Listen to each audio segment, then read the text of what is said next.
Hi. Welcome to another movie plot. Spoilers ahead. A 14th century peasant is getting chased through a forest by a knight, getting cut down in a flash of light. A present-day driver comes across the man who is only able to say one word. Castleguard. He dies shortly after from the sword wounds, having also had his internal organs, veins and bones all shifted out of alignment. Discovering a pendant around his neck with the ITC logo, they call a man from the corporation named Frank Gordon to identify the body. Frank receives a call from his boss Robert Doniger and Vice President Stephen Kramer, asking him to retrieve the body so they can cover up the incident. On an ITC-sponsored dig is archaeologist Professor Edward Johnston, who with the help of his son Chris and his student Andre Merrick, tell the story of Castleguard. A battle in 1357 saw the English hang a French commander's sister from the battlement of La Roque Castle, hoping to demoralize the French but instead whipped them into a frenzy, and they took the castle in a single night. Edward tells his son that something about Doniger's information isn't right, and they avoid all his calls. Chris and his dad have never got along, being that Chris hates archaeology. They only see each other a few times a year. He stays simply to spend time with his father's student Kate Erickson, but since Kate loves history and is his father's employee, she knows they are a bad pairing. The next day Chris talks to Merrick about love, telling him that archaeology is the reason why his parents split up. Merrick argues that the future is more of the same gadgets and machines, but people in the past cared about each other, they had honor. When Chris says that it sounds like romantic warrior crap, Merrick shows him romantic. A sarcophagus of a French knight with his lady beside him for eternity, carved holding hands and missing an ear. Later in the day the excavation comes across a tunnel beneath the monastery, so Kate and Merrick volunteer to be the first ones inside it in 600 years. They find an old parchment still in perfect condition, and an ancient carving that's been deliberately destroyed by someone in the past. As they rush to get out before the place collapses on them, Merrick finds a modern-day bifocal lens. Another of the professor's students, Josh Stern, confirms to them that nobody else went in there first, and that the parchment is asking for help and was written by Professor Johnston 600 years ago. Chris calls ITC and threatens them as his dad has been missing for 2 days, so Doniger sends a jet to bring the students to New Mexico to explain. When arriving, Kramer tells them that the company built a fax machine that can send 3D objects around the world, but found that it instead sent them through time. 1357. A wormhole to Castleguard 1357 to be precise, which is why they funded Professor Edward Johnston's dig.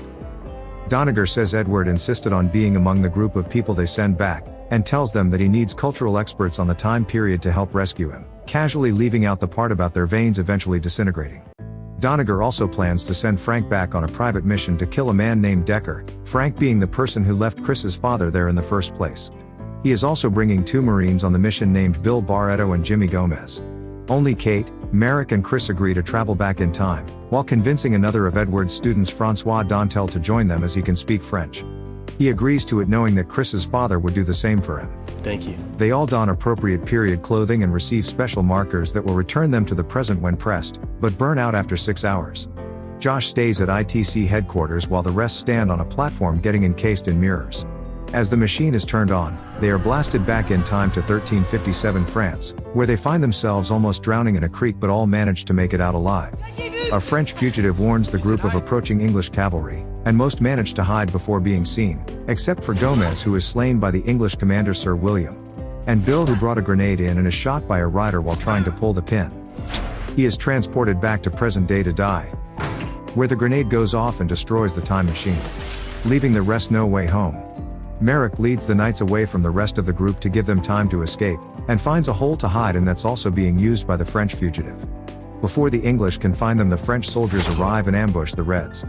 The French girl tries to escape but is caught, so Merrick takes up a dead knight's sword and saves her, getting his first blood. They escape together and meet back up with the rest of the group. And Merrick realizes that this is the same date as the Castleguard siege, so they must be quick.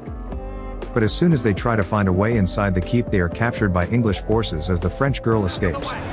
Back in New Mexico, the team work to repair the machine. You can't leave 7 people stuck back there! Only having 5 hours to do so before the markers expire.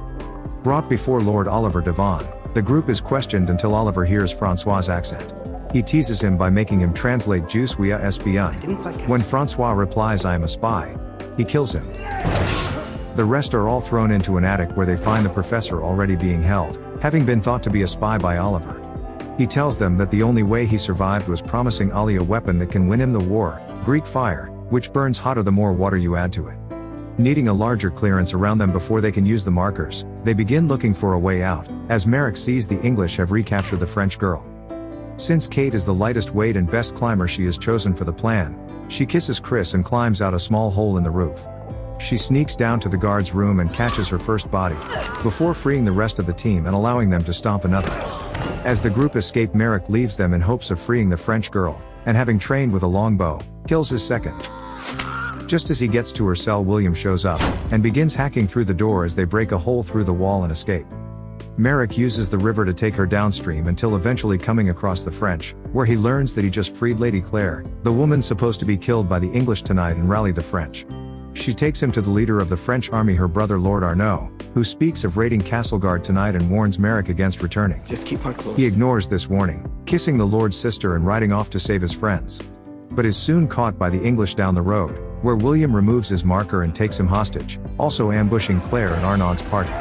The main group reach a safe enough distance to use the markers, but discover that they still aren't able to be used. They are then found by the English again, where Frank and Edward are taken alive, but Chris and Kate escape a burning building, causing the professor to assume they perished and telling Merrick of their deaths. They've killed them. William reveals himself to Frank as his former ITC co-worker Decker, not able to return home due to his body being ravaged by repeated time travel. Knowing Frank was sent back to assassinate him, and having left him there in the first place, Decker takes his marker and returns the favor. With no plans on using the marker, this is Decker's home now. He takes Merrick and the professor to La Roque Castle to make the Greek fire, as Castleguard is now under French rule. While Chris and Kate take sanctuary in the nearby monastery, in hopes of finding the secret tunnel into the castle. They get to the room Kate explored with Merrick in present day, but there is no tunnel into the castle, just the parchment and glasses left by the professor only days earlier. When remembering the carving was damaged, Kate realizes it was her that did it and smashes her way in, revealing a tunnel into La Roque. She sends the monk to get Arnaud, who now currently has the castle under siege, not knowing of the Greek fire commanded by Oliver. He fires a bolt from a ballista just near a trebuchet, and watches as the French try to put the fire out with water, feeding the fire until it spreads. As the battle rages on, with the French and English firing flaming arrows back and forth, Oliver uses night arrows, painted black, as to catch Arnaud's army with their shields down. Having received word of the tunnel, Arnaud rides to the monastery to meet up with Kate and Chris, while the English, starting to be overrun, bring out Claire to be hanged from the walls. Oliver! So Merrick calls out Oliver to let her go, while threatening to blow the castle sky high with the Greek fire stockpiled. When Decker tries to call him on his bluff, he does it, blowing the castle up and opening a path for Arnaud, Chris and Kate. The French army attack the now weakened castle, while Arnaud and Oliver begin to fight in the courtyard. Edward finally sees that his son and Kate are still alive, while Merrick goes to the battlement to save Claire, but gets attacked by Decker and has to 1v1 him. As Oliver is about to kill Arnaud, Chris tackles Oliver but is almost killed in return, when Arnaud saves him, finally killing Lord Oliver. Merrick continues to fight Decker across the castle walls, until eventually Decker lops his ear off. Realizing he was the knight from the sarcophagus, Merrick is empowered and defeats Decker. As the former ICT agent lay dying, Merrick takes his marker and throws it to Chris, planning on staying in this time with Lady Claire. Meanwhile, Doniger is trying to abolish all evidence of wrongdoing, knocking out his partner Kramer and trying to sabotage the machine. But when Kate, Chris and Edward activate the marker, the machine's mirrors trap Doniger inside, switching him with the trio just before they are struck by a charging knight, killing the ITC president in their place. After some time passes, the three archaeologists uncover the sarcophagus inscription, detailing that André Merrick and his wife Claire had 3 children, Christophe, Catherine, and Francois, telling his surviving friends that he chose a wonderful life. And the movie ends. Timeline is a 2003 science fiction adventure film directed by Richard Donner and based on Michael Crichton's 1999 novel of the same name. In the books, Doniger is sent to Castleguard, but instead of being cut down by a knight, arrives during the time of the Black Plague and starts to cough. Author Crichton disliked this movie so much that he refused to license any more. Nobody would gain the movie rights to his books again until Steven Spielberg bought the rights to Pirate Latitudes posthumously. Thank you for watching. Subscribe for more. I didn't.